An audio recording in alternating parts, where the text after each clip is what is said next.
ꯑꯩꯈꯣꯏꯒꯤ ꯃꯥꯏꯁꯤꯁꯨ ꯍꯥꯏꯗꯤ ꯁ꯭ꯀꯤꯟꯁꯤꯁꯨ ꯀꯩꯒꯨꯝꯕ ꯀꯥꯟꯗ ꯑꯩꯈꯣꯏ ꯐꯦꯁꯤꯌꯦꯜ ꯑꯩꯈꯣꯏꯒꯤ ꯐꯦꯁꯤꯌꯦꯜ ꯇꯧꯕꯤꯗꯅꯀꯣ ꯑꯗꯨꯒꯨꯝꯅ ꯈꯅꯥꯎꯒꯤꯁꯨ ꯃꯣꯔꯣꯛꯅ ꯐꯦꯁꯤꯌꯦꯜ ꯇꯧꯕ ꯌꯥꯏꯑꯕ ꯑꯩ ꯇꯧꯕꯁꯨ ꯍꯥꯏꯕ ꯉꯝꯖꯗ꯭ꯔꯦ ꯇꯧꯅꯨꯁꯨ ꯍꯥꯏꯕ ꯉꯝꯖꯗ꯭ꯔꯦ ꯃꯊꯪ ꯄꯣꯏꯟꯇ ꯂꯥꯛꯆꯔꯒꯦ ꯀ꯭ꯋꯥꯗ ꯈꯣꯟꯖꯦꯜ ꯃꯥꯡꯅꯕ ꯇꯧꯕꯁꯤ ꯌꯥꯝ ꯂꯥꯏ ꯍꯥꯏ ꯑꯗꯣ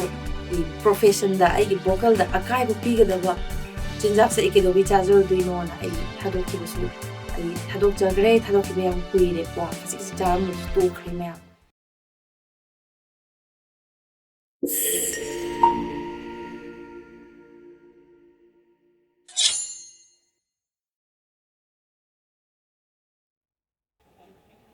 ꯅꯨꯡꯁꯤꯔꯕ ꯏꯆꯤꯜ ꯏꯅꯥꯎꯁꯤꯡ ꯃꯌꯥꯝ ꯄꯨꯝꯅꯃꯛꯄꯨ ꯀꯣꯛꯅꯅ ꯈꯨꯔꯨꯝꯖꯔꯤ ꯃꯌꯥꯝꯗ ꯉꯁꯤꯁꯨ ꯚꯤꯗꯤꯑꯣ ꯑꯃ ꯈꯨꯗꯣꯜ ꯇꯝꯖꯒꯦ ꯃꯌꯥꯝ ꯄꯨꯟꯅ ꯃꯤꯠꯌꯦꯡ ꯇꯥꯃꯤꯟꯅꯁꯤ ꯉꯁꯤꯒꯤ ꯃꯌꯥꯝꯗ ꯈꯨꯗꯣꯜ ꯇꯝꯖꯔꯤꯕ ꯚꯤꯗꯤꯑꯣ ꯑꯁꯤꯗꯤ ꯏꯁꯩ ꯁꯛꯀꯗꯕ ꯑꯃꯗꯤ ꯏꯁꯩ ꯁꯛꯏꯕꯁꯤꯡꯅ ꯆꯥꯔꯣꯏꯗꯕ ꯊꯛꯑꯣꯏꯗꯕ ꯆꯤꯟꯖꯥꯛꯀꯤ ꯃꯔꯝꯗ ꯚꯤꯗꯤꯑꯣ ꯑꯁꯤ ꯁꯦꯝꯖꯕꯅꯤ ꯃꯌꯥꯝ ꯚꯤꯗꯤꯑꯣ ꯑꯁꯤ ꯁꯣꯏꯗꯅ ꯌꯦꯡꯃꯤꯟꯅꯁꯤ ꯑꯗꯨꯒ ꯚꯤꯗꯤꯑꯣ ꯑꯁꯤꯗꯒꯤ ꯀꯔꯤꯒꯨꯝꯕ ꯑꯗꯣꯝꯅ ꯀꯥꯟꯅꯕ ꯅꯨꯡꯉꯥꯏꯕ ꯐꯪꯕꯤꯔꯒꯗꯤ ꯁꯣꯏꯗꯅ ꯀꯃꯦꯟ ꯂꯥꯏꯛ ꯁꯤꯌꯔ ꯇꯧꯕꯤꯌꯨ ꯑꯗꯨꯒ ꯑꯩꯒꯤ ꯆꯦꯅꯦꯜꯁꯤꯕꯨꯁꯨ ꯁꯕꯁꯀ꯭ꯔꯥꯏꯕ ꯇꯧꯕꯤꯕ ꯀꯥꯎꯕꯤꯒꯅꯨ ꯍꯥꯏꯅ ꯃꯌꯥꯝꯗ ꯍꯥꯏꯖꯔꯤ ꯑꯩ ꯉꯁꯤꯒꯤ ꯊꯝꯖꯔꯤꯕ ꯇꯣꯄꯤꯛꯁꯤꯗ ꯂꯥꯛꯆꯒꯦ ꯃꯌꯥꯝ ꯄꯨꯟꯅ ꯈꯪꯃꯤꯟꯅꯁꯤ ꯑꯍꯥꯟꯕꯗ ꯑꯩꯈꯣꯏꯅ ꯕ꯭ꯌꯨꯇꯤꯐꯨꯜ ꯚꯣꯏꯁ ꯑꯃ ꯁꯦꯝꯒꯠꯄ ꯃꯇꯝꯗ ꯅꯨꯡꯁꯤꯔꯕ ꯏꯆꯤꯜ ꯏꯅꯥꯎꯁꯤꯡ ꯀꯔꯤ ꯀꯔꯤ ꯗꯔꯀꯥꯔ ꯂꯩꯕꯒꯦ ꯍꯥꯏꯕ ꯃꯇꯝꯗ ꯄ꯭ꯔꯦꯛꯇꯤꯁ ꯚꯣꯀꯦꯜꯒꯤꯗꯃꯛꯇ ꯌꯥꯝꯅ ꯄ꯭ꯔꯦꯛꯇꯤꯁ ꯐꯖꯅ ꯇꯧꯕ ꯃꯁꯤꯃ ꯈ꯭ꯋꯥꯏꯗꯒꯤ ꯃꯦꯟ ꯑꯣꯏꯅ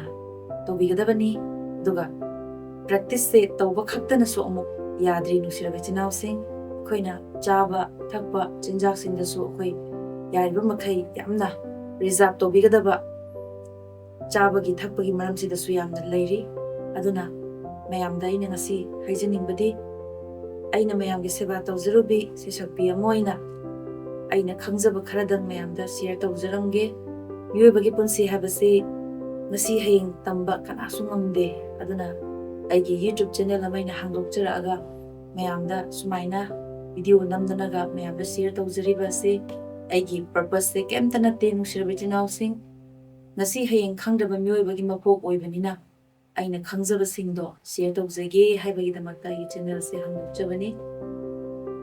ꯑꯗꯨꯅ ꯅꯨꯡꯁꯤꯔꯕ ꯏꯆꯤꯜ ꯏꯅꯥꯎꯁꯤꯡ ꯑꯩꯅ ꯈꯪꯖꯕ ꯑꯩꯅ ꯇꯧꯖꯕꯁꯤꯡ ꯃꯌꯥꯝꯗ ꯑꯗꯨꯁꯤꯡꯗꯣ ꯑꯩ ꯍꯥꯏꯖꯔꯛꯀꯦ ꯃꯌꯥꯝꯁꯨ ꯐꯣꯂꯣ ꯇꯧꯕ ꯉꯝꯅꯅꯕ ꯍꯣꯠꯅꯕꯤꯌꯨ ꯑꯗꯨꯒ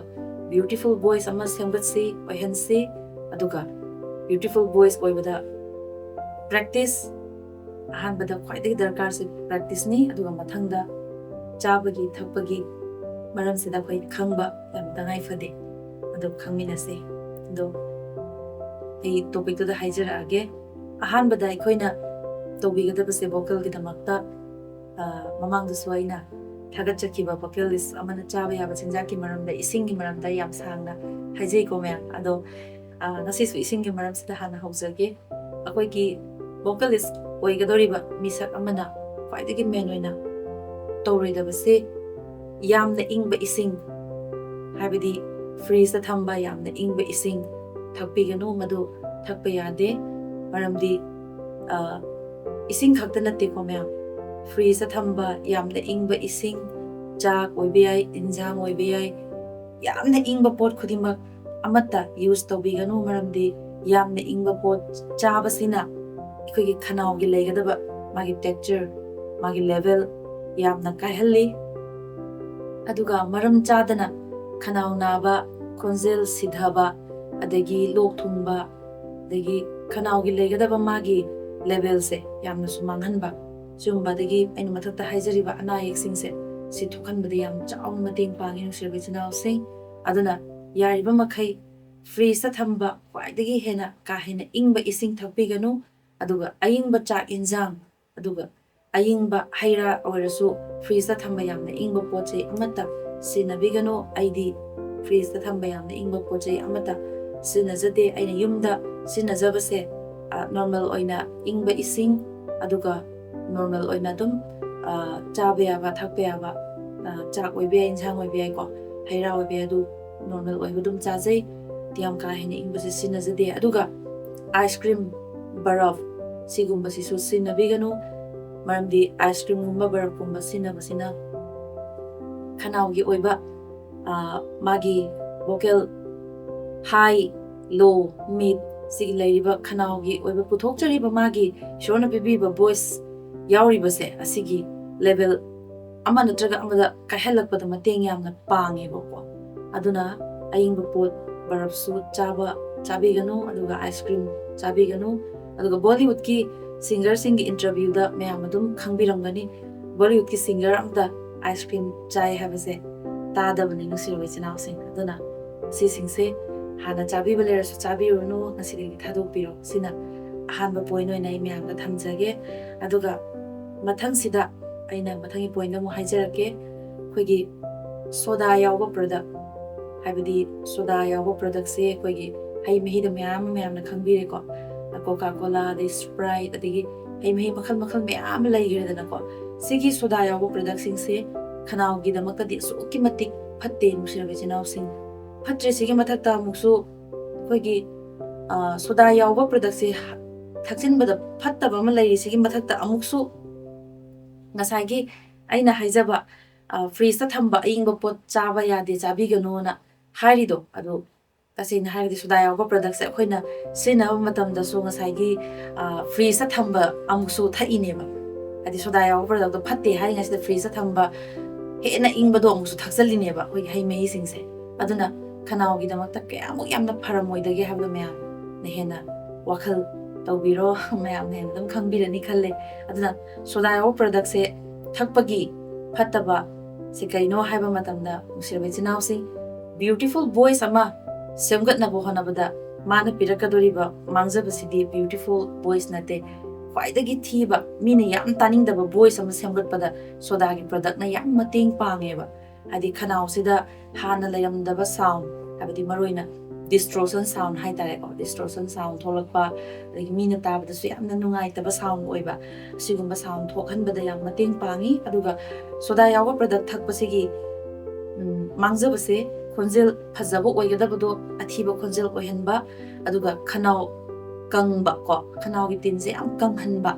ꯑꯗꯒꯤ ꯈꯅꯥꯎ ꯇꯤꯟꯁꯦ ꯀꯪꯉꯕꯅꯤ ꯏꯁꯩ ꯁꯛꯄ ꯃꯇꯝꯗ ꯌꯥꯝ ꯅꯨꯡꯉꯥꯏꯍꯟꯗꯕꯗꯣ ꯁꯤꯒꯨꯝꯕ ꯄ꯭ꯔꯣꯕ꯭ꯂꯦꯝ ꯃꯌꯥꯝ ꯊꯣꯛꯍꯜꯂꯤ ꯑꯗꯨꯅ ꯌꯥꯔꯤꯕ ꯃꯈꯩ ꯁꯣꯗꯥ ꯌꯥꯎꯕ ꯄ꯭ꯔꯗꯛ ꯃꯌꯥꯝ ꯁꯤꯖꯤꯟꯅꯕꯤꯒꯅꯨ ꯑꯩꯁꯨ ꯃꯔꯛ ꯑꯃ ꯁꯣꯗꯥꯒꯤ ꯄ꯭ꯔꯗꯛꯁꯦ ꯑꯩꯁꯨ ꯑꯗꯨꯝ ꯌꯥꯝ ꯇꯣꯏꯅꯗꯤ ꯅꯠꯇꯦ ꯃꯔꯛꯇ ꯑꯗꯨꯝ ꯏꯃꯥꯟꯅꯕꯤ ꯃꯌꯥꯝ ꯄꯨꯟꯕꯗ ꯄꯥꯔꯇꯤ ꯃꯦꯅꯔ ꯉꯥꯛꯄ ꯑꯣꯏꯅ ꯑꯗꯨꯝ ꯈꯤꯇꯪꯒ ꯊꯛꯆꯜꯂꯨꯕ ꯈꯣꯠꯄ ꯈꯔ ꯇꯧꯈꯤꯕ ꯂꯩꯌꯦ ꯃꯃꯥꯡꯗꯀꯣ ꯍꯥꯏꯗꯤ ꯀꯣꯀꯥ ꯀꯣꯂꯥꯒꯨꯝꯕꯁꯦ ꯑꯗꯨ ꯊꯛꯎꯀꯥꯟꯗ ꯑꯩ ꯈꯅꯥꯎꯗ ꯍꯥꯏꯔꯤꯕ ꯁꯤꯒꯤ ꯄ꯭ꯔꯣꯕ꯭ꯂꯦꯝꯁꯦ ꯊꯣꯛꯄ ꯍꯧꯔꯛꯑꯝꯃꯦꯕ ꯑꯗꯣ ꯑꯩꯒꯤ ꯑꯩ ꯗꯣꯛꯇꯔ ꯁꯥꯔ ꯑꯃ ꯂꯩ ENTꯒꯤ ꯑꯗꯨ ꯇꯥꯟꯅꯖꯔꯀꯥꯟꯗ ꯁꯥꯔꯅ ꯑꯩꯉꯣꯟꯗ ꯄꯤꯕꯤꯔꯛꯄ ꯑꯦꯗꯚꯥꯏꯁꯇꯨꯅꯤ ꯑꯩꯅ ꯉꯁꯤ ꯃꯌꯥꯝꯗ ꯍꯥꯏꯖꯔꯤꯁꯦ ꯑꯗꯣ ꯍꯧꯖꯤꯛꯄꯨꯗꯤ ꯑꯩ ꯑꯗꯨꯒꯤ ꯁꯣꯗꯥꯒꯤ ꯄ꯭ꯔꯗꯛ ꯊꯥꯗꯣꯛꯆꯕꯗꯒꯤ ꯑꯩ ꯈꯅꯥꯎ ꯍꯥꯟꯅꯗꯒꯤ ꯍꯦꯟꯅ ꯌꯥꯝ ꯐꯒꯠꯄ ꯌꯥꯝꯅ ꯕ꯭ꯌꯨꯇꯤꯐꯨꯜ ꯚꯣꯏꯁ ꯑꯣꯏꯕ ꯉꯝꯖꯔꯦ ꯅꯨꯡꯁꯤꯔꯕ ꯏꯆꯤꯟꯅꯥꯎꯁꯤꯡ ꯑꯗꯨꯅ ꯑꯩꯈꯣꯏ ꯐꯠꯇꯦ ꯍꯥꯏꯕꯁꯤꯡꯁꯤꯗꯤ ꯑꯩꯈꯣꯏ ꯇꯧꯔꯒꯨꯝꯁꯦ ꯍꯥꯏꯅ ꯑꯩ ꯃꯌꯥꯝꯗ ꯍꯥꯏꯖꯔꯤ ꯑꯗꯨꯒ ꯃꯊꯪꯒꯤ ꯄꯣꯏꯟꯠꯁꯤꯗ ꯑꯃꯨꯛ ꯂꯥꯛꯆꯒꯦ ꯃꯊꯪꯒꯤꯁꯤꯅ ꯑꯩꯈꯣꯏꯒꯤ ꯑꯜꯀꯣꯍꯣꯜꯒꯤ ꯄ꯭ꯔꯗꯛ ꯁꯤꯖꯤꯟꯅꯕꯁꯦ ꯌꯥꯝꯅ ꯐꯠꯇꯦ ꯍꯥꯏ ꯅꯨꯡꯁꯤꯔꯕ ꯏꯆꯤꯟꯅꯥꯎꯁꯤꯡ ꯑꯗꯨꯅ ꯑꯜꯀꯣꯍꯣꯜꯒꯤ ꯄ꯭ꯔꯗꯛꯁꯦ ꯏꯁꯩ ꯁꯛꯄꯤꯔꯤꯕꯁꯤꯡ ꯑꯗꯨꯒ ꯁꯛꯄꯤꯒꯗꯕꯁꯤꯡ ꯑꯗꯨꯒ ꯃꯔꯨꯑꯣꯏꯅ ꯃ꯭ꯌꯨꯖꯤꯁꯤꯌꯟꯁꯤꯡꯁꯨ ꯍꯥꯏꯖꯅꯤꯡꯉꯤ ꯑꯜꯀꯣꯍꯣꯜꯒꯤ ꯄ꯭ꯔꯗꯛꯁꯦ ꯌꯥꯔꯤꯕ ꯃꯈꯩ ꯊꯥꯗꯣꯛꯄꯤꯌꯨ ꯁꯤꯖꯤꯟꯅꯕꯤꯒꯅꯨ ꯑꯩꯅ ꯑꯜꯀꯣꯍꯣꯜꯒꯤ ꯄ꯭ꯔꯗꯛꯁꯦ ꯑꯩꯅ ꯁꯤꯖꯤꯟꯅꯖꯕꯕꯨꯗꯤ ꯅꯠꯇꯦ ꯑꯩ ꯈꯪꯁꯨ ꯈꯪꯖꯗꯦꯀꯣ ꯑꯁꯤꯒꯤ ꯃꯍꯥꯎ ꯀꯔꯤꯅꯣ ꯀꯃꯥꯏꯅ ꯇꯧꯏ ꯍꯥꯏꯕꯗꯨꯃꯗꯤ ꯑꯩꯅ ꯁꯤꯖꯤꯟꯅꯔꯨꯗꯕꯅꯤꯅ ꯑꯩ ꯇꯁꯦꯡꯅ ꯈꯪꯗꯦ ꯑꯗꯨ ꯑꯣꯏ ꯇꯥꯔꯒꯁꯨ ꯉꯁꯥꯏꯒꯤ ꯑꯩꯅ ꯑꯩꯒꯤ ꯁꯣꯗꯥ ꯌꯥꯎꯕ ꯄ꯭ꯔꯗꯛ ꯁꯤꯖꯤꯟꯅꯔꯨꯕꯗꯒꯤ ꯑꯩ ꯈꯅꯥꯎ ꯅꯨꯡꯉꯥꯏꯇꯦ ꯍꯥꯏꯅ ꯑꯩꯒꯤ ꯁꯥꯔ ꯗꯣꯛꯇꯔ ENTꯒꯤ ꯗꯣꯛꯇꯔ ꯁꯥꯔꯒ ꯇꯥꯟꯅꯖꯔꯨꯕ ꯃꯇꯝ ꯑꯃ ꯂꯩꯈꯤ ꯍꯥꯏꯕꯗꯣ ꯑꯗꯨꯗ ꯑꯩꯅ ꯁꯥꯔꯗ ꯍꯪꯖꯕꯅꯦꯕ ꯑꯩꯈꯣꯏꯅ ꯁꯤꯖꯤꯟꯅꯕ ꯌꯥꯕ ꯆꯤꯟꯖꯥꯛꯁꯦ ꯀꯩꯅꯣꯅ ꯁꯨꯝ ꯍꯪꯕ ꯃꯇꯝꯗ ꯑꯜꯀꯣꯍꯣꯜꯒꯤ ꯄ꯭ꯔꯗꯛꯁꯦ ꯁꯥꯔꯅ ꯍꯥꯏꯕꯗꯤ ꯌꯥꯎꯕꯤꯔꯛꯄ ꯍꯥꯏꯇꯥꯔꯦ ꯑꯗꯨꯅ ꯅꯨꯡꯁꯤꯔꯕ ꯏꯆꯤꯟꯅꯥꯎꯁꯤꯡ ꯑꯜꯀꯣꯍꯣꯜꯒꯤ ꯄ꯭ꯔꯗꯛꯁꯦ ꯁꯤꯖꯤꯟꯅꯕꯤꯒꯅꯨ ꯑꯜꯀꯣꯍꯣꯜꯒꯤ ꯄ꯭ꯔꯗꯛ ꯁꯤꯖꯤꯟꯅꯕꯁꯤꯅ ꯈꯅꯥꯎꯗ ꯀꯌꯥꯃꯨꯛ ꯌꯥꯝꯅ ꯃꯥꯡꯖꯕꯒꯦ ꯍꯥꯏꯕ ꯃꯇꯝꯗ ꯑꯩꯈꯣꯏꯒꯤ ꯈꯅꯥꯎꯒꯤ ꯃꯥꯒꯤ ꯐꯖꯅ ꯇꯔꯨ ꯇꯅꯥꯟꯅ ꯂꯩꯖꯔꯝꯂꯤꯕ ꯈꯣꯟꯖꯦꯜꯁꯦ ꯃꯥꯡꯍꯟꯕꯗ ꯃꯥꯁꯨ ꯌꯥꯝ ꯆꯥꯎꯕ ꯔꯣꯜ ꯂꯧꯋꯦ ꯍꯥꯏꯌꯦ ꯍꯥꯏꯗꯤ ꯈꯅꯥꯎꯒꯤ ꯂꯩꯒꯗꯕ ꯂꯦꯚꯦꯜꯁꯦ ꯂꯣꯏꯅ ꯀꯥꯏꯍꯜꯂꯛꯄꯗ ꯃꯥꯁꯨ ꯌꯥꯝ ꯆꯥꯎꯕ ꯈ꯭ꯋꯥꯏꯗꯒꯤ ꯆꯥꯎꯅ ꯃꯇꯦꯡ ꯄꯥꯡꯕ ꯁꯤꯡꯒꯤ ꯃꯔꯛꯇ ꯑꯜꯀꯣꯍꯣꯜꯒꯤ ꯄ꯭ꯔꯗꯛꯁꯤꯁꯨ ꯑꯃꯅꯦꯅ ꯍꯥꯏꯕꯤꯔꯛꯏ ꯑꯗꯨꯅ ꯑꯜꯀꯣꯍꯣꯜ ꯁꯤꯖꯤꯟꯅꯕꯅ ꯑꯩꯈꯣꯏꯒꯤ ꯈꯣꯟꯖꯦꯜꯗ ꯃꯥꯡꯖꯕꯗꯨꯁꯨ ꯃꯥꯡꯖꯕꯅꯤ ꯑꯗꯨꯒ ꯃꯌꯥꯝ ꯈꯣꯟꯖꯦꯜꯒꯤ ꯃꯇꯥꯏꯗ ꯑꯩꯅ ꯃꯌꯥꯝꯗ ꯍꯥꯏꯖꯅꯤꯡꯉꯤꯁꯦ ꯑꯜꯀꯣꯍꯣꯜ ꯁꯤꯖꯤꯟꯅꯔꯒ ꯁ꯭ꯇꯦꯖꯇ ꯄ꯭ꯔꯣꯒ꯭ꯔꯥꯝ ꯆꯠꯄ ꯑꯣꯏꯕ ꯌꯥꯏ ꯈꯣꯡꯕꯕꯨ ꯑꯣꯏꯕ ꯌꯥꯏ ꯑꯦꯅꯤ ꯊꯕꯛ ꯈꯨꯗꯤꯡꯃꯛꯇ ꯑꯜꯀꯣꯍꯣꯜꯒꯤ ꯄ꯭ꯔꯗꯛꯁꯦ ꯍꯦꯟꯅ ꯌꯨꯁ ꯇꯧꯔꯒ ꯆꯠꯄ ꯃꯤꯗꯨꯕꯨ ꯀꯅꯥꯅ ꯔꯦꯁꯄꯦꯛ ꯇꯧꯒꯦꯅꯦ ꯅꯨꯡꯁꯤꯔꯕ ꯏꯆꯤꯟ ꯏꯅꯥꯎꯁꯦ ꯑꯗꯨꯅ ꯑꯩꯈꯣꯏꯗ ꯊꯝꯃꯤꯕ ꯃꯌꯥꯝꯒꯤ ꯔꯦꯁꯄꯦꯛ ꯃꯥꯡꯍꯟꯒꯨꯝꯁꯤ ꯃꯌꯥꯝꯅ ꯑꯩꯈꯣꯏꯕꯨ ꯑꯣꯅꯔ ꯇꯧꯍꯟꯁꯤ ꯅꯨꯡꯁꯤꯔꯕ ꯏꯆꯤꯟ ꯏꯅꯥꯎꯁꯤꯡ ꯑꯗꯨꯅ ꯏꯁꯩ ꯁꯛꯄꯤꯔꯤꯕ ꯑꯃꯗꯤ ꯁꯛꯄꯤꯒꯗꯕ ꯏꯆꯤꯟ ꯏꯅꯥꯎꯁꯤꯡꯅ ꯈꯣꯟꯖꯦꯜꯕꯨ ꯅꯨꯡꯁꯤꯕꯤꯕ ꯑꯣꯏꯔꯒꯗꯤ ꯑꯜꯀꯣꯍꯣꯜꯒꯤ ꯄ꯭ꯔꯗꯛꯁꯤꯁꯨ ꯊꯥꯗꯣꯛꯄꯤꯌꯨ ꯑꯗꯨꯒ ꯏꯖꯠ ꯂꯩꯅ ꯑꯗꯨꯒ ꯑꯩꯈꯣꯏ ꯃꯌꯥꯝꯒꯤ ꯁꯦꯕꯥ ꯐꯖꯅ ꯇꯧꯁꯤ ꯕ꯭ꯌꯨꯇꯤꯐꯨꯜ ꯚꯣꯏꯁ ꯑꯃ ꯁꯦꯝꯒꯠꯄꯗ ꯑꯜꯀꯣꯍꯣꯜꯒꯤ ꯄ꯭ꯔꯗꯛꯁꯦ ꯑꯩꯈꯣꯏ ꯄꯨꯡꯊꯥ ꯊꯥꯗꯣꯛꯄ ꯉꯝꯅꯕ ꯍꯣꯠꯅꯕꯤꯌꯨ ꯍꯥꯏꯕꯁꯦ ꯑꯩ ꯃꯌꯥꯝꯅ ꯁꯤꯃ ꯅꯨꯡꯁꯤꯖꯕꯒꯤ ꯃꯌꯥꯝꯗ ꯑꯩꯅ ꯔꯤꯀ꯭ꯋꯦꯁ ꯇꯧꯖꯔꯤ ꯊꯦꯡꯛ ꯌꯨ ꯃꯌꯥꯝ ꯌꯥꯝ ꯊꯥꯒꯠꯆꯔꯤ ꯚꯤꯗꯤꯑꯣ ꯃꯌꯥꯝ ꯅꯨꯡꯉꯥꯏꯅ ꯍꯧꯖꯤꯛ ꯌꯦꯡꯕꯤꯔꯤ ꯑꯗꯨꯒ ꯃꯊꯪꯒꯤ ꯄꯣꯏꯟꯠꯁꯦ ꯑꯃꯨꯛ ꯂꯥꯛꯆꯒꯦ ꯃꯊꯪꯒꯤ ꯄꯣꯏꯟꯠꯁꯤꯅ ꯃꯌꯥꯝ ꯑꯩꯈꯣꯏꯒꯤ ꯃꯌꯥꯝꯅ ꯁꯨꯝ ꯍꯥꯏꯅꯕ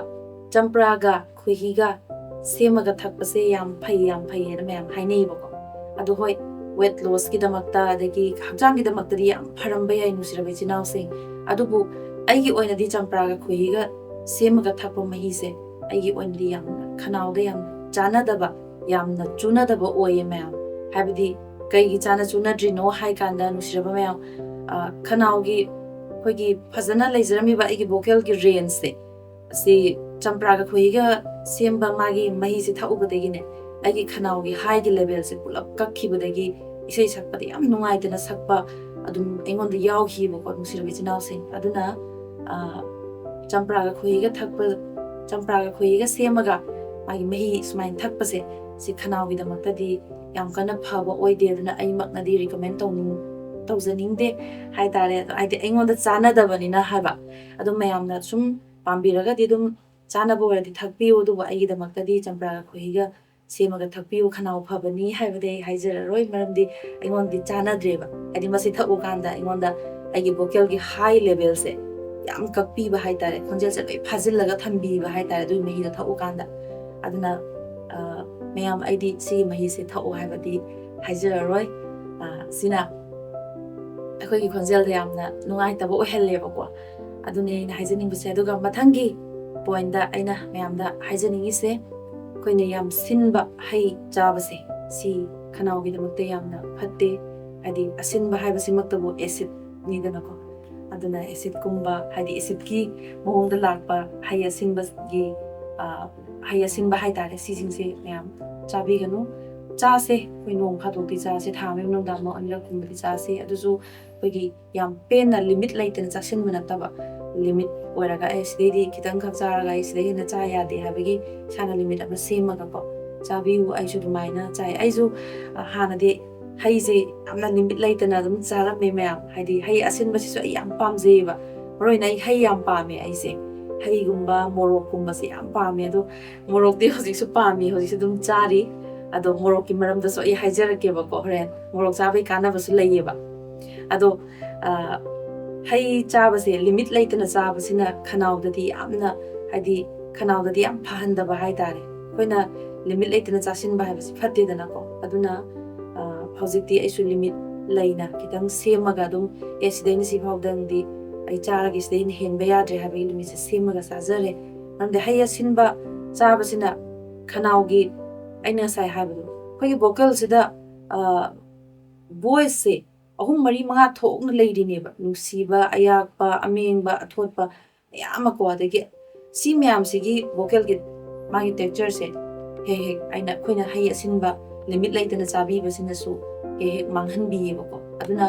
ꯃꯥꯡꯈ꯭ꯔꯕ ꯍꯥꯏꯗꯤ ꯁꯤꯈ꯭ꯔꯕ ꯁꯦꯜ ꯑꯃ ꯍꯤꯡꯒꯠꯅꯕ ꯍꯣꯠꯅꯕꯗ ꯃꯇꯝ ꯌꯥꯝ ꯆꯪꯉꯦꯕ ꯅꯨꯡꯁꯤꯔꯕ ꯏꯆꯤꯟ ꯏꯅꯥꯎꯁꯤꯡ ꯑꯗꯨꯅ ꯀꯩꯗꯧꯒꯦ ꯅꯠꯇ꯭ꯔꯥ ꯍꯥꯏꯗꯤ ꯆꯥꯗ꯭ꯔꯁꯨ ꯌꯥꯏ ꯍꯥꯏꯕ ꯆꯥꯅꯤꯡꯕꯗꯣ ꯈꯖꯤꯛꯇꯪ ꯆꯥꯕꯤꯔ ꯂꯣꯏꯔꯦ ꯑꯗꯣ ꯂꯤꯃꯤꯠ ꯂꯩꯇꯅ ꯆꯥꯕꯁꯤꯃꯗꯤ ꯑꯩꯗꯤ ꯇꯣꯛꯆꯔꯦ ꯃꯌꯥꯝꯁꯨ ꯇꯣꯛꯄꯤꯔꯣ ꯄꯥꯝꯃꯒꯁꯨ ꯁꯤꯃ ꯑꯩ ꯍꯥꯏꯖꯅꯤꯡꯉꯤ ꯑꯗꯨꯒ ꯃꯊꯪꯗ ꯑꯩꯈꯣꯏꯒꯤ ꯇꯣꯕꯦꯀꯣꯒꯤ ꯄ꯭ꯔꯗꯛ ꯆꯥꯕꯁꯦ ꯇꯣꯕꯦꯀꯣꯒꯤ ꯄ꯭ꯔꯗꯛ ꯆꯥꯕꯗꯤ ꯃꯌꯥꯝ ꯐꯠꯇꯦ ꯍꯥꯏꯕꯁꯤ ꯑꯩꯅ ꯍꯥꯏꯗ꯭ꯔꯒꯁꯨ ꯃꯌꯥꯝꯅ ꯍꯦꯟꯅ ꯈꯪꯉꯤ ꯑꯗꯨꯁꯨ ꯐꯠꯇꯦ ꯈꯪꯉꯁꯨ ꯑꯗꯨꯝ ꯆꯥꯅꯔꯤ ꯊꯥꯗꯣꯛꯄ ꯉꯝꯅꯗꯕ ꯑꯗꯨꯝ ꯌꯥꯎꯅꯔꯤꯀꯣ ꯑꯗꯨ ꯌꯥꯔꯒꯗꯤ ꯇꯣꯕꯦꯀꯣꯒꯤ ꯄ꯭ꯔꯗꯛ ꯃꯔꯨꯑꯣꯏꯅ ꯀ꯭ꯋꯥ ꯇꯂꯞꯀꯨꯝꯕꯁꯦ ꯌꯥꯝ ꯆꯥꯅꯩ ꯃꯌꯥꯝꯁꯦ ꯑꯗꯣ ꯃꯁꯤ ꯌꯥꯔꯒꯗꯤ ꯑꯩꯅ ꯃꯌꯥꯝꯗ ꯈꯨꯠ ꯂꯣꯟꯅꯗꯅ ꯍꯥꯏꯖꯔꯤ ꯃꯌꯥꯝ toubirako product se thadok piu maramdi aisu toubirako product se ngasidagi na chahi 10 muki mamangda talapti ai chajade ko ai talapti ai hachadri adu kwa se ai khaji khaji charamme yamna heavy da chabadi nati khaji khaji charamme adubu kwa chaba matamda aingonda lakhiba mangjabado ai mayam namtang tamjaramge ba khanause tinje loi kanga ani adagi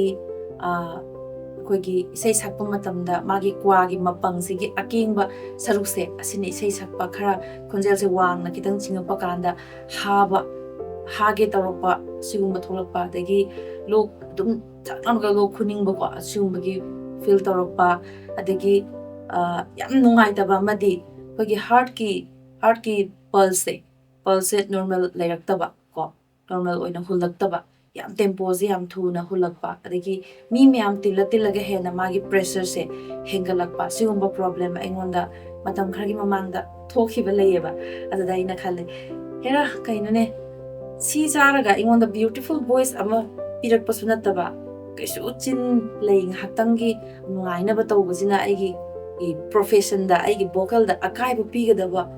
chinjak se ikidobi chajor duino na ai thadokhibasu ai thadok jagre thadokhiba yam kuire kwa khasi charam sto khre mayam aduna mayam su toubirako product se chabi gano aingoda thoiba problem se mayam da su soidana tholakani asimadi ai mayam dai haijari sine aduna mayam na vocal bu nusilaga di toubirako product se sinabi gano toubirako product se na bajana mangja ba ino sima thakta panbado hadi akoi heart ki pulse se normal director di wide na isada adigi sor hon maga maktaba ko adigi aina haisini mayam stage ka kanda na hena yamna nungai taba problem mem thoe ba ko musir bechina sen adigi sei sakpada nungai taba tin kamba adigi yam phatre aduna toubirako product se yare makai use tobira masu thadok piro tawdriba again sungtaw tawbira no simai mayam da request tawjage aduga nusira bechina sing ekhoina athumba hai chaba matam da su maroina isai sakjaba ekhoina di chaba yadaba athumba hai singi marakta hai makhal kharasu lei masigi hai maming sing sisu ai hajaramge kihom amadi komla ko hariba kihom ga komla ga hai ani sidi mayam yarigai chadanaba honabiyu maramdi sigi kihom ga komla ga si yamsu thumme hauju hawe sinju sinde ko yam hauba hai ni adoi taragasu sigi hai makhal ani sida yauriba power se yamna tonganba hai atai haira da yaudaba tonganba power khara hariba pineapple ga orange ka sida yawe aduna magi sigi yauriba power siga akhogi vocal ga yamna chanadaba oiba hai tare nusirba mayam aduna hariba pineapple ga orange ka gi magi mahi sina khanauda hek yoksin giba matamda khanau sida acid ki saklon oina lore ep ko mayam aduna hariba mahi sina khanauda yoksin grakanda khanau chathatpa khanau naba adagi kaisoi tau dana leramba hakjang se sat dauna fever ga tausinba sumaina yamna problem thokal leba ko hariba hai makhal ani se chaba matamda aduna hoi sigi pineapple ga orange ka se yamna atopa hakjangi atopa hiramda layeng badadi yamna kanaba yam faba hai makhal amane adoi taragasu akhoi khonjel gi damakta di yamna chanadaba hai makhal ama oi aduna yarigai atai haira sing athumba gi saruk yamna wangna yawba hai sing adum phasana cha se aisu dum chai mayam adum chabiyo aduga thumme hairagasu komlaga kihomga di yarikai chadanaba honaminasi haiba wafam se mayam da aina haijari aduga aina mamangi video amada khonjel fahanbada saugri mahina mateng pangi na haijabado adu yamna chumbane mayam adum saugri mahi do yam phai khara sari tawraga thakpiba kaide ko adubu aina mayam da haijaningi se hakjangi fever leiba manung oiragadi adugi saugri mahi do haidi malo asinba oibanina hena hakjangda problem thohalakpa yai aduna hakjang nungai taba fever gumba tawba manungdadi lokkumba thungba manungdadi saugri mahi sima tawbiruranu haibasima mayamda ningsingjaramge aduga amatanga mayamda haijage akhoigi khanausina yam ka hena sidhabadagi hidak langthak chadana leiba manung oiraba adomse adoi taragadi yari kai vocal se rest tawbiu maramdi vocal rest haise kamaina tawdino hai kanda khanau sidaba manung se hidak chaba manung se waje yari kai ngangbidaba tuminna sum leibiba akoi khanau gi rest se karino hai targadi vocal se wa ngangdaba tuminna leiba aduga doctor na taklak pa hidak lang tak pasana matam chana pasana chabiba adui taragadi hidak tu chabagi magi reaction magi reason yam thuna uba ngamgani ado koina wa sum ngangsallaga hidak su tum chaba adui tadi vocal do rest pidrabani nung sirbe chinaw sing do rest pidragadi adomna chabiri ba hidak lang thakki kana ba magi reason do yam thuna uba phangoi aduna vocal se yamna sidhaba manung hidak chaba manung oiragadi yari gai wa ngangdabida vocal se thambiba asisu yamna afaba konjel gidamak afaba rest amani sisu yam da haijaramge aduga mathangda mu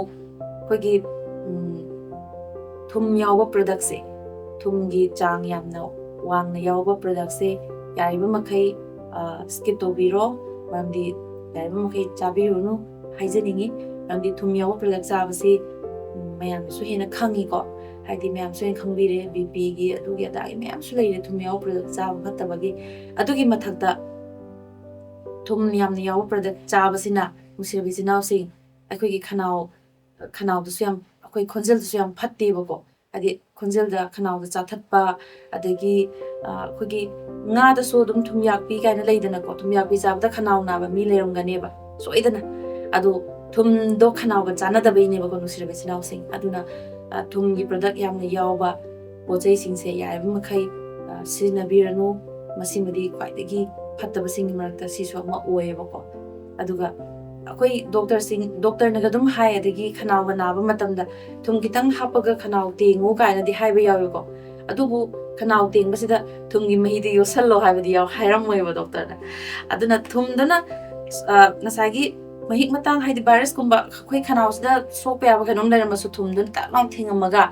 adugi poto phahan bada mateng di pange ba adu teng thoga adum magi mahi do othok hali se kai no le yosan bada di khanau da amoina mangja ba leye aduna thum gi product sim me yari ma khi thum yam na yaw ba si chabi ranu ai su chaja de sima mayam lain thangjage aduga mathangda chini yamna thumba product se chini yamna thumba product se adi rosgulla gumba adagi chini yam thumba haragadi hotel da mayam phangi ko do chini yamna thumba product se energy da budi yam mateng pang mani nusirabi chinau sing adubu chini yamna thumba product se khanau gi damakta di poison makhalamane adi chini yam thumba chaba se sisu khanau da isai sakpa matamda haba adagi lok khurappa adagi khangde isai sakpada nungai hanbagi oina mateng pangbi bana taba isai sakpada wahan nabagi mateng pangbo oina oye ba chini thumba gi product chaba sisu aduna chini thumba se loina mak thadopio habidi natte ko aina haijai se adum khara marak ta sum pambagi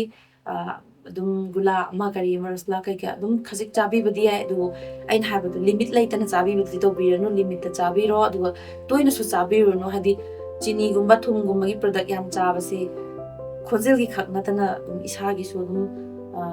hadi atoba laina me amasu leidina ko me aduduna khoi badi control tongna ba maroina vocal gi su hena phanana ba chini yam thumba product se su khoi thadok mina se masi yamna chini yaw product chaba se khanau gi damakta su mangjabu lei haba ko nusira basinau se aduga mathangda khoi gi mayamna di kem khandana dum chanai ba ko khoi UV se yam phatte nusira basinau sing aduna UV gi product se yaiba makai UV akang boy gera UV atek boy gera UV mapang ko aduga UV mahi sigumba se atopa hakchang gi damakta yam kana ba pi boy ta harga sunu nusira basinau sing khoi vocal bu reserve tongning ba haidar reserve ona thamjaning ba vocal bu yam nungsibi boragadi UV yawa product se UV gi product sima su thadok piu manam UV gi mapang sisu yamna khanau da isai sakpada wi khonjel adi hahan ba haidar ko khanau da phungat han ba haidi khanau phunhan ba adagi khonjel da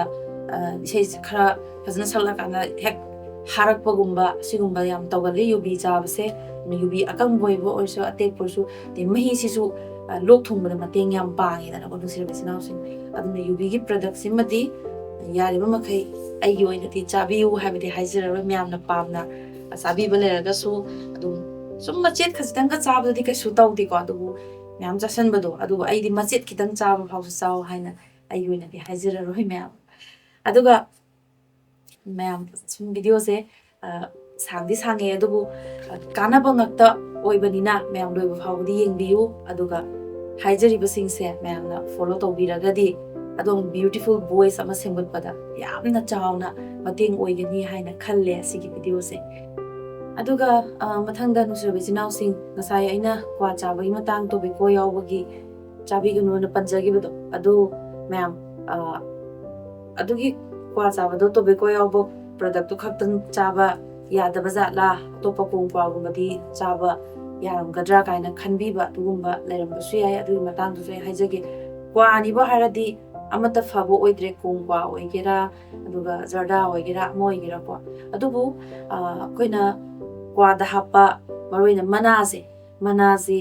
केमते यावदन मना खक्तंग मचे मचे उंबदी खनावदे यामना फै Khanaw high level सेमबटपदा अदुगी मागी मनागी मोरक साबा मिही खरा थोकपदो अदुना कानाबा पीबको मना खतंग उंबदी याय अदुगा क्वादा हापा मा लोंग पांदो लोंग हाबदो अदुसु दुम उंबदा कानाबा लई खनावगी दमक्ता को दुम फैयेबा अदुबु क्वा मरु मना सुनु एका दुम जर्दा अदुगा इदा मना ओरसु कोंगपा माइना चाबदुदी ख्वाइदगी खनावगी दमक्ता फत्रे आदि क्वागी मागी मपंगसिना कोई खनावगी vocals la puthokjariba magi usiba ayakpa amengba athotpa myam puthora inidana asigi puthoraiba voicing sigi amata hekta manghanbada mana yam chawba role laweba ko nusirbe sinau sing aduna kwa gi product se yam phatte aduna kwa chaw habadi ai gi oina ti haijara roi myam aduga kwa chaba sigi myam na sum hainabada aina tajaba masulai hadi aina khangbaduni ko myam aina haijara ise kwa da कोई खोजेल मांगनबा हापसे याम लाई हाये अइना कमाइना लाइनो ना खुमादा हंगबा कांदा क्वागी मागी मचलगी मरकसिदा कोइगी सिंदूर खरा हापखिबा नत्रगा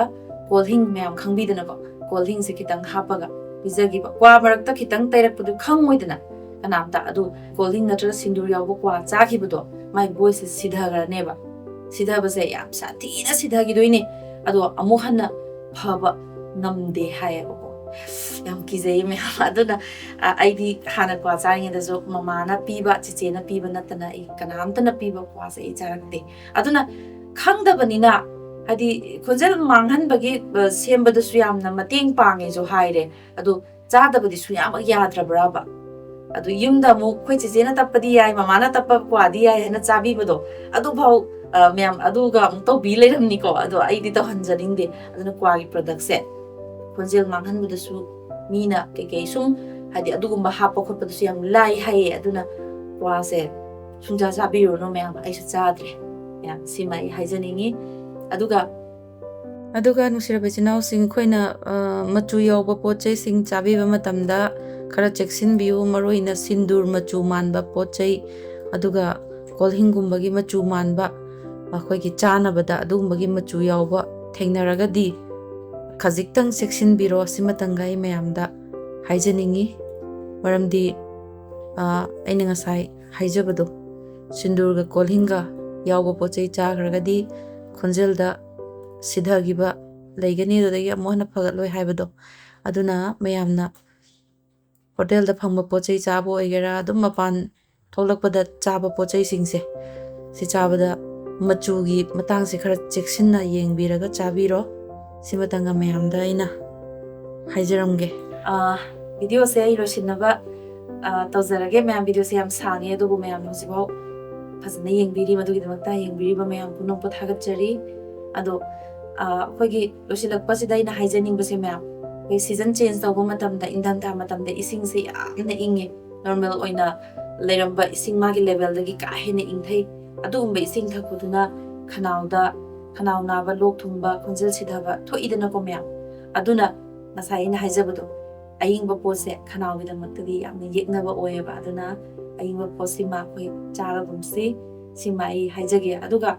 ꯑꯩꯈꯣꯏ ꯃꯅꯤꯄꯨꯔꯒꯤ ꯑꯣꯏꯅ ꯑꯩꯈꯣꯏ ꯀꯪꯂꯩꯄꯥꯛ ꯏꯔꯝꯗꯝꯁꯤꯗ ꯄꯣꯛꯎꯕ ꯑꯃ ꯑꯩꯈꯣꯏ ꯃꯌꯥꯝꯁꯦ ꯉꯥꯔꯤꯒꯤ ꯄ꯭ꯔꯗꯛ ꯍꯋꯥꯏꯖꯥꯔꯒꯤ ꯄ꯭ꯔꯗꯛ ꯁꯣꯏꯕꯨꯝꯒꯤ ꯄ꯭ꯔꯗꯛ ꯁꯤꯗꯤ ꯑꯗꯨꯝ ꯊꯥꯗꯣꯛꯅꯕ ꯌꯥꯔꯔꯣꯏ ꯑꯗꯣ ꯑꯩꯁꯨ ꯑꯗꯨꯝ ꯆꯥꯖꯩ ꯑꯗꯣ ꯑꯩꯈꯣꯏꯒꯤ ꯁꯤꯡꯖꯨ ꯏꯔꯣꯝꯕ ꯃꯣꯔꯣꯛ ꯃꯦꯠꯄ ꯑꯗꯨꯝ ꯆꯥꯁꯦ ꯀꯩꯁꯨ ꯀꯥꯏꯗꯦ ꯑꯩꯁꯨ ꯑꯗꯨꯝ ꯆꯥꯏ ꯅꯨꯡꯁꯤꯔꯕ ꯏꯆꯤꯟ ꯏꯅꯥꯎꯁꯤꯡ ꯑꯗꯨꯕꯨ ꯉꯥꯔꯤꯒꯤ ꯄ꯭ꯔꯗꯛ ꯌꯥꯝ ꯆꯥꯕꯁꯦ ꯁꯤ ꯈꯅꯥꯎ ꯅꯨꯡꯉꯥꯏꯇꯦꯕꯀꯣ ꯑꯗꯨꯅ ꯉꯥꯔꯤꯒꯤ ꯄ꯭ꯔꯗꯛꯁꯦ ꯈꯔꯗꯤ ꯑꯗꯨꯝ ꯃꯣꯔꯣꯛ ꯃꯦꯠꯄꯁꯨ ꯈꯖꯤꯛꯇꯪ ꯁꯨꯝ ꯆꯥꯕ ꯑꯗꯩ ꯁꯤꯡꯖꯨꯁꯨ ꯑꯗꯨꯝ ꯈꯤꯇꯪ ꯆꯥꯕꯀꯣ ꯏꯔꯣꯝꯕ ꯑꯣꯏꯔꯁꯨ ꯅꯨꯡꯇꯤꯒꯤꯗꯤ ꯑꯗꯨꯝ ꯌꯥꯎꯗꯣꯏꯅꯤꯗꯅꯀꯣ ꯍꯥꯏꯗꯤ ꯉꯥꯔꯤꯒꯤ ꯄ꯭ꯔꯗꯛꯁꯦ ꯃꯔꯝꯗꯤ ꯑꯩꯈꯣꯏ ꯀꯪꯂꯩꯄꯥꯛ ꯏꯔꯝꯗꯝꯁꯤꯗ ꯄꯣꯛꯎꯕ ꯑꯃ ꯑꯣꯏꯅ ꯃꯁꯤ ꯑꯩꯈꯣꯏꯒꯤ ꯆꯤꯟꯖꯥꯛꯅꯤ ꯍꯥꯏꯕ ꯍꯥꯏꯗꯤ ꯉꯥꯔꯤ ꯌꯥꯎꯗ꯭ꯔꯗꯤ ꯑꯩꯈꯣꯏ ꯊꯕꯛ ꯆꯠꯄꯗ ꯃꯄꯨꯡ ꯐꯥꯗꯦ ꯑꯗꯨꯅ ꯉꯥꯔꯤꯒꯤ ꯄ꯭ꯔꯗꯛꯁꯦ ꯆꯥꯁꯦ ꯑꯗꯨꯕꯨ ꯌꯥꯝꯅ ꯍꯦꯚꯤ ꯑꯣꯏꯅ ꯆꯥꯕꯁꯦ ꯃꯁꯤꯗꯤ ꯈꯅꯥꯎꯗ ꯌꯥꯝ ꯁꯣꯛꯄ ꯂꯩ ꯍꯥꯏꯗꯤ ꯄꯨꯝꯊꯔꯕ ꯄꯣꯠꯅꯤꯗꯅ ꯑꯗꯨꯅ ꯑꯩꯗꯤ ꯑꯌꯨꯛꯇ ꯈꯪꯗꯦ ꯀꯣ ꯑꯌꯨꯛꯇ ꯏꯔꯣꯝꯕ ꯆꯥꯕꯁꯤꯃ ꯑꯩ ꯈꯅꯥꯎ ꯌꯥꯝ ꯅꯨꯡꯉꯥꯏꯇꯦ ꯃꯣꯔꯣꯛ ꯃꯦꯠꯄ ꯆꯥꯕꯨꯗꯤ ꯈꯔ ꯐꯩ ꯑꯗꯨꯒ ꯁꯤꯡꯖꯨ ꯆꯥꯕꯁꯨ ꯑꯗꯨꯝ ꯀꯩꯁꯨ ꯌꯥꯝ ꯊꯣꯏꯗꯣꯛꯅ ꯇꯧꯗꯦ ꯑꯗꯣ ꯏꯔꯣꯝꯕ ꯆꯥꯕꯁꯦ ꯁꯤꯗꯤ ꯈꯅꯥꯎꯁꯨ ꯈꯔ ꯅꯨꯡꯉꯥꯏꯇꯦ ꯑꯗꯨꯅ ꯉꯥꯔꯤꯒꯤ ꯄ꯭ꯔꯗꯛꯁꯤꯁꯨ ꯆꯥꯁꯤ ꯈꯖꯤꯛꯇꯪ ꯆꯥꯁꯤ ꯌꯥꯝ ꯆꯥꯔꯒꯨꯝꯁꯤ ꯃꯌꯥꯝ ꯑꯗꯨꯒ ꯁꯣꯏꯕꯨꯝꯁꯨ ꯑꯗꯨꯝ ꯆꯥꯕꯤꯌꯨ ꯑꯩꯁꯨ ꯑꯗꯨꯝ ꯆꯥꯏ ꯁꯣꯏꯕꯨꯝ ꯆꯥꯕꯁꯨ ꯑꯗꯨꯝ ꯑꯩꯁꯨ ꯄꯥꯝꯃꯦ ꯑꯗꯣ ꯁꯣꯏꯕꯨꯝꯁꯨ ꯑꯗꯨꯝ ꯆꯥꯁꯤ ꯑꯗꯨꯒ ꯌꯥꯝ ꯇꯣꯏꯅ ꯆꯥꯔꯣꯏꯁꯦ ꯃꯔꯛꯇ ꯑꯗꯨꯝ ꯆꯥꯁꯦꯕꯀꯣ ꯇꯣꯏꯅ ꯆꯥꯁꯤꯟꯕꯗꯣ ꯄꯨꯝꯊꯔꯕ ꯄꯣꯠꯅꯤꯅ ꯈꯅꯥꯎꯗ ꯐꯠꯇꯦꯕꯀꯣ ꯁꯤꯁꯨ ꯑꯗꯒꯤ ꯍꯋꯥꯏꯖꯥꯔꯁꯨ ꯑꯗꯨꯉꯥꯏ ꯑꯩꯈꯣꯏ ꯍꯋꯥꯏꯖꯥꯔ ꯃꯦꯠꯄ ꯆꯦꯒꯦꯝ ꯊꯣꯡꯕ ꯌꯥꯝ ꯍꯥꯎꯋꯦ ꯑꯗꯨꯕꯨ ꯇꯣꯏꯅ ꯆꯥꯕꯤꯒꯅꯨ ꯃꯔꯛꯇ ꯑꯗꯨꯝ ꯆꯥꯁꯦ ꯅꯨꯡꯁꯤꯔꯕ ꯏꯆꯤꯟ ꯏꯅꯥꯎꯁꯤꯡ ꯁꯤꯃꯇꯪꯒ ꯑꯩ ꯃꯌꯥꯝꯗ ꯂꯣꯏꯁꯤꯜꯂꯝꯗꯥꯏꯁꯤꯗ ꯄꯟꯖꯒꯦ ꯑꯗꯨꯒ ꯃꯌꯥꯝ ꯑꯩꯅ ꯉꯁꯥꯏ ꯌꯥꯝ ꯅꯨꯡꯉꯥꯏꯕ ꯋꯥꯐꯝ ꯑꯃ ꯄꯟꯖꯈꯤꯕꯗꯣ ꯃꯣꯔꯣꯛ ꯆꯥꯕꯒꯤ ꯑꯗꯨꯝ ꯑꯩꯗꯤ ꯃꯣꯔꯣꯛ ꯌꯥꯝ ꯄꯥꯝꯃꯦ ꯍꯩꯁꯦ ꯌꯥꯝ ꯄꯥꯝꯃꯦ ꯍꯥꯏꯖꯕꯗꯣ ꯑꯗꯣ ꯃꯣꯔꯣꯛ ꯆꯥꯕꯒꯤ ꯅꯨꯡꯉꯥꯏꯕ ꯀꯥꯟꯅꯕꯗꯨꯒ ꯑꯩ ꯁꯤꯌꯔ ꯇꯧꯖꯔꯝꯒꯦ ꯃꯣꯔꯣꯛ ꯆꯥꯕꯁꯦ ꯃꯌꯥꯝ ꯑꯩꯈꯣꯏꯒꯤ ꯄꯨꯛ ꯆꯥꯛꯅꯕ ꯃꯑꯣꯡꯗ ꯆꯥꯕꯤꯕꯗꯤ ꯌꯥꯗ꯭ꯔꯦ ꯍꯥꯏꯗꯤ ꯈꯅꯥꯎ ꯃꯇꯦꯛꯁꯤ ꯈꯛꯇꯪ ꯁꯥꯍꯟꯕꯁꯦ ꯀꯩꯒꯨꯝꯕ ꯀꯥꯟꯗ ꯌꯥꯝ ꯐꯩ ꯑꯗꯨꯅ ꯑꯩꯈꯣꯏꯒꯤ ꯑꯣꯖꯥ ꯑꯃꯅ ꯑꯩꯉꯣꯟꯗ ꯅꯣꯡꯃ ꯍꯥꯏꯕꯤꯔꯦ ꯅꯪꯅ ꯃꯣꯔꯣꯛ ꯆꯥꯕꯁꯦ ꯌꯥꯝ ꯐꯩ ꯀꯩꯒꯤꯅꯣ ꯍꯥꯏꯕ ꯃꯇꯝꯗ ꯋꯤꯛ ꯑꯃꯒꯤ ꯃꯅꯨꯡꯗ ꯃꯣꯔꯣꯛꯁꯦ ꯑꯃꯨꯛꯇꯪꯗꯤ ꯁꯥꯅ ꯆꯥꯎ ꯍꯥꯏ ꯑꯗꯨꯒ ꯃꯥꯒꯤ ꯈꯅꯥꯎꯁꯤꯗ ꯃꯣꯔꯣꯛ ꯁꯥꯔꯛꯑꯀꯥꯟꯗ ꯉꯁꯥꯏꯒꯤ ꯂꯣꯛ ꯇꯤꯟ ꯐꯠꯇꯕ ꯇꯥꯍꯟꯕꯗꯣ ꯑꯗꯨꯗꯣ ꯌꯥꯝ ꯐꯩ ꯍꯥꯏ ꯅꯨꯡꯁꯤꯔꯕ ꯏꯆꯤꯟ ꯏꯅꯥꯎꯁꯤꯡ ꯑꯗꯨꯅ ꯑꯩꯈꯣꯏꯒꯤ ꯃꯣꯔꯣꯛ ꯆꯥꯕꯁꯦ ꯑꯩꯅ ꯃꯣꯔꯣꯛ ꯆꯥꯎ ꯑꯩꯗꯤ ꯃꯣꯔꯣꯛ ꯄꯥꯝꯃꯤ ꯑꯗ ꯃꯌꯥꯝꯁꯨ ꯃꯣꯔꯣꯛ ꯆꯥꯎ ꯍꯥꯏꯕꯗꯤ ꯑꯩ ꯍꯥꯏꯖꯕ ꯅꯠꯇꯦ ꯑꯗꯨꯕꯨ ꯃꯣꯔꯣꯛ ꯆꯥꯕꯁꯦ ꯈꯅꯥꯎꯒꯤꯗꯃꯛ ꯈꯣꯟꯖꯦꯜꯒꯤꯗꯃꯛꯇꯗꯤ ꯀꯩꯒꯨꯝꯕ ꯀꯥꯟꯗ ꯐꯕ ꯃꯔꯝꯁꯨ ꯂꯩ ꯍꯥꯏꯕ ꯑꯗꯩ ꯉꯁꯥꯏ ꯑꯩꯅ ꯍꯥꯏꯖꯩꯗꯅ ꯑꯌꯤꯡꯕ ꯄꯣꯠ ꯆꯥꯕꯁꯦ ꯌꯥꯝ ꯐꯠꯇꯦ ꯈꯅꯥꯎꯒꯤꯗꯃꯛꯇꯗꯤ ꯍꯥꯏꯕꯗꯣ ꯑꯗꯨ ꯃꯣꯔꯣꯛꯇꯤ ꯑꯁꯥꯕ ꯄꯣꯠꯅꯤꯗꯅꯀꯣ ꯃꯌꯥꯝ ꯑꯗꯨꯅ ꯄꯨꯛ ꯆꯥꯛꯅꯕ ꯃꯑꯣꯡꯗ ꯆꯥꯕꯤꯕꯗꯤ ꯅꯠꯇꯕ ꯀꯔꯤꯒꯨꯝꯕ ꯀꯥꯟꯗ ꯑꯩꯈꯣꯏ ꯈꯅꯥꯎꯁꯦ ꯋꯤꯛ ꯑꯃꯒꯤ ꯃꯅꯨꯡꯗ ꯑꯩꯈꯣꯏꯒꯤ ꯃꯥꯏꯁꯤꯁꯨ ꯍꯥꯏꯗꯤ ꯁ꯭ꯀꯤꯟꯁꯤꯁꯨ ꯀꯔꯤꯒꯨꯝꯕ ꯀꯥꯟꯗ ꯑꯩꯈꯣꯏꯒꯤ ꯐꯦꯁꯤꯌꯦꯜ ꯇꯧꯕꯤꯗꯅꯀꯣ ꯑꯗꯨꯒꯨꯝꯅ ꯈꯅꯥꯎꯒꯤꯁꯨ ꯃꯣꯔꯣꯛꯅ ꯐꯦꯁꯤꯌꯦꯜ ꯇꯧꯕ ꯌꯥꯏꯑꯕ ꯀꯩꯅꯣ ꯍꯥꯏꯀꯥꯟꯗ ꯋꯤꯛ ꯑꯃꯒꯤ ꯃꯅꯨꯡꯗ ꯅꯣꯡꯃ ꯈꯛꯇꯪꯗꯤ ꯃꯣꯔꯣꯛꯈꯔ ꯁꯥꯅ ꯈꯅꯥꯎ ꯌꯧꯅ ꯁꯥꯕꯒꯤ ꯃꯑꯣꯡꯗ ꯆꯥꯕꯤꯔꯦꯗꯅ ꯑꯗꯨꯒ ꯈꯅꯥꯎꯗꯒꯤ ꯂꯣꯛ ꯇꯤꯟ ꯐꯠꯇꯕꯁꯦ ꯐꯖꯅ ꯇꯥꯍꯟꯕꯤꯈꯤꯕ ꯑꯗꯨ ꯑꯣꯏꯔꯒꯗꯤ ꯈꯅꯥꯎꯗ ꯍꯦꯟꯅ ꯀ꯭ꯂꯤꯟ ꯑꯣꯏꯅ ꯃꯁꯥ ꯅꯥꯟꯅ ꯊꯝꯕꯤꯕꯗ ꯃꯇꯦꯡ ꯑꯣꯏ ꯍꯥꯏꯕꯀꯣ ꯅꯨꯡꯁꯤꯔꯕ ꯏꯆꯤꯟ ꯏꯅꯥꯎꯁꯤꯡ ꯑꯗꯨꯅ ꯑꯩꯗꯤ ꯑꯗꯨꯝ ꯁꯤꯒꯤ ꯑꯩꯒꯤ ꯍꯦꯕꯤꯠ ꯍꯥꯏꯇꯥꯔꯦ ꯁꯤ ꯑꯗꯨꯝ ꯇꯧꯖꯔꯤ ꯑꯩꯒꯤ ꯑꯣꯏꯅꯗꯤ ꯑꯗꯣ ꯃꯌꯥꯝꯁꯨ ꯇ꯭ꯔꯥꯏ ꯇꯧꯕꯤꯒꯦ ꯍꯥꯏꯕ꯭ꯔꯥ ꯑꯗꯣ ꯑꯩ ꯇꯧꯕꯁꯨ ꯍꯥꯏꯕ ꯉꯝꯖꯗ꯭ꯔꯦ ꯇꯧꯅꯨꯁꯨ ꯍꯥꯏꯕ ꯉꯝꯖꯗ꯭ꯔꯦ ꯃꯊꯪ ꯄꯣꯏꯟꯗ ꯂꯥꯛꯆꯔꯒꯦ ꯑꯗꯨꯅꯤ ꯃꯌꯥꯝ ꯍꯧꯖꯤꯛ ꯑꯩꯅ ꯄꯟꯖꯔꯤꯕꯁꯤꯡꯁꯦ ꯑꯩꯈꯣꯏ ꯐꯖꯅ ꯑꯗꯨꯝ ꯉꯥꯛꯅ ꯆꯠꯃꯤꯟꯅꯔꯒꯗꯤ ꯕ꯭ꯌꯨꯇꯤꯐꯨꯜ ꯚꯣꯏꯁ ꯑꯃ ꯑꯣꯏꯍꯟꯕꯗ ꯌꯥꯝꯅ ꯃꯇꯦꯡ ꯄꯥꯡꯒꯅꯤꯅ ꯈꯜꯂꯤ ꯑꯗꯨꯒ ꯃꯔꯛꯁꯤꯗ ꯑꯩꯅ ꯂꯣꯏꯁꯤꯜꯂꯝꯗꯥꯏꯁꯤꯗ ꯑꯩꯅ ꯍꯥꯏꯖꯅꯤꯡꯉꯤꯁꯦ ꯏꯄ꯭ꯋꯥ ꯑꯃꯅ ꯃꯃꯥꯡꯗꯒꯤ ꯊꯥꯒꯠꯆꯈꯤꯕ ꯚꯤꯗꯤꯑꯣ ꯚꯣꯀꯦꯂꯤꯁ ꯑꯃꯅ ꯆꯥꯕ ꯌꯥꯕ ꯆꯤꯟꯖꯥꯛꯀꯤ ꯃꯔꯝꯗ ꯊꯥꯒꯠꯆꯕ ꯚꯤꯗꯤꯑꯣꯗꯣ ꯑꯗꯨꯗ ꯏꯄ꯭ꯋꯥ ꯑꯃꯅ ꯀꯃꯦꯟ ꯄꯤꯔꯛꯄꯗ ꯑꯩꯅ ꯄꯥꯖꯩ ꯆꯤꯆꯦ ꯑꯩꯈꯣꯏꯁꯦ ꯏꯁꯩꯗꯤ ꯑꯗꯨꯝ ꯈꯔ ꯇꯧꯖꯩ ꯑꯗꯣ ꯀꯣꯏꯕ ꯂꯥꯡꯕ ꯆꯠꯄꯅꯤꯅ ꯀꯔꯤ ꯍꯥꯏꯗꯤ ꯅꯨꯄꯥ ꯃꯆꯥ ꯑꯣꯏꯕꯅꯤꯅ ꯀꯔꯤ ꯆꯦꯛꯁꯤꯟꯒꯗꯒꯦ ꯈꯔ ꯍꯥꯏꯕꯤꯔꯛꯑꯣꯅ ꯍꯥꯏꯌꯦꯕꯀꯣ ꯑꯗꯣ ꯑꯩꯅ ꯉꯁꯥꯏ ꯄꯟꯖꯕ ꯉꯁꯥꯏ ꯀꯃꯦꯟ ꯄꯤꯕꯤꯔꯛꯄ ꯏꯄ꯭ꯋꯥꯗꯣ ꯑꯗꯨꯗ ꯑꯩꯅ ꯍꯥꯏꯖꯔꯤ ꯑꯗꯨ ꯃꯌꯥꯝꯗꯁꯨ ꯍꯥꯏꯖꯔꯤ ꯀꯣꯏꯕ ꯂꯥꯡꯕ ꯆꯠꯄ ꯀꯩꯁꯨ ꯀꯥꯏꯕ ꯂꯩꯇꯦ ꯑꯗꯨꯕꯨ ꯑꯩꯈꯣꯏ ꯏꯁꯤꯡꯒꯨꯝꯕ ꯍꯥꯏꯗꯤ ꯑꯩꯈꯣꯏꯅ ꯊꯛꯄꯀꯣ ꯏꯁꯤꯡꯒꯨꯝꯕ ꯑꯗꯩ ꯁꯣꯗꯥꯒꯤ ꯄ꯭ꯔꯗꯛ ꯁꯤꯖꯤꯟꯅꯕ ꯑꯗꯒꯤ ꯊꯨꯝꯒꯤ ꯄ꯭ꯔꯗꯛ ꯑꯁꯤꯒꯨꯝꯕꯁꯦ ꯁꯤꯃꯗꯤ ꯐꯖꯅ ꯃꯦꯟꯇꯦꯟ ꯇꯧꯕꯤꯔꯣ ꯑꯗꯨ ꯍꯥꯏꯖꯅꯤꯡꯉꯤ ꯍꯥꯏꯗꯤ ꯁꯤ ꯃꯌꯥꯝꯁꯤ ꯁꯨꯝ ꯆꯦꯛꯁꯤꯜꯂꯒꯗꯤ ꯀꯣꯏꯕ ꯂꯥꯡꯕ ꯐꯅ ꯆꯠꯂꯁꯨ ꯅꯨꯄꯥ ꯃꯆꯥꯅꯤ ꯍꯥꯏꯔꯁꯨ सिगुम मैम से थादोगदी खुंजिलददी केमता अकायब लेरोय सिमाई इक्वा कमेंट इरपै इक्वादुगी साइटै सिमा कमेंट हंजरमगे अदुगा इसाइगी मरमदा हेना मैमना सुम टिप्स पिबिरो हाइबा मैम यावे अदु वीडियो अमदा टिप्स ताकपा हाइबसे अराइबदी नत्ते अदुना फिजिकली उनसी अदुम आई डिस्क्रिप्शन द नंबर हपजरके अदो मैम लाकनिंगबा लेरदि दुम लाकपियो दुगा आई इसाइगिसो दुम